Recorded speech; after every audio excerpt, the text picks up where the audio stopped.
அப்பாடா, ஒரு வழியா வரலட்சுமி நோன்பு ஆகஸ்ட் 31 ஏகாதசியோட கூடிய வெள்ளிக்கிழமை வரப்போகுது. பெருமாளுக்கும் தாயாருக்கும் உகந்த நாளான அன்னைக்கு 2 பேரும் சேர்ந்து நம்மள ஆசீர்வாதம் பண்ண போறாங்க. அந்த மாதிரி ஒரு வரலட்சுமி நோன்பு இந்த வருஷம் 2024 வந்திருக்கு. இந்த வருஷம் நான் எப்படி பூஜை பண்ண போறேன் அப்படிங்கிறதையும் சொல்ல போறேன். அதே மாதிரி இந்த வருஷம் பூஜைக்கு தேவையான பொருட்கள் எங்க வாங்கினேன், என்னென்ன பொருள் வாங்கினேன், தாம்பூலம் வைக்கிறதுக்கு என்னென்ன பொருள் வாங்கியிருக்கேன், அதே மாதிரி இந்த வருஷம் அம்பாளுக்கு புதுசா என்ன வாங்கியிருக்கேன் அப்படிங்கிறதையும் லாங் வீடியோ சொல்லியிருக்கேன். லாங் வீடியோ நாளைக்கு காலையில 6:30 மணிக்கு ஷார்ப்பா உங்களை தேடி வந்துடும். கண்டிப்பா மிஸ் பண்ணாம பாருங்க. இந்த வரலட்சுமி நோன்புக்கு உங்களுக்கு அம்பாளோட அனுகிரகம் முழுசா கிடைக்கணும்னு நானும் வேண்டிக்கிறேன். நீங்களும் வேண்டிக்கோங்க.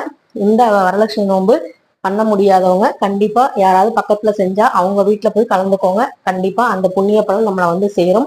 நாளைக்கு 6:30 மணிக்கு வீடியோ மிஸ் பண்ணிடாதீங்க. தேங்க்யூ.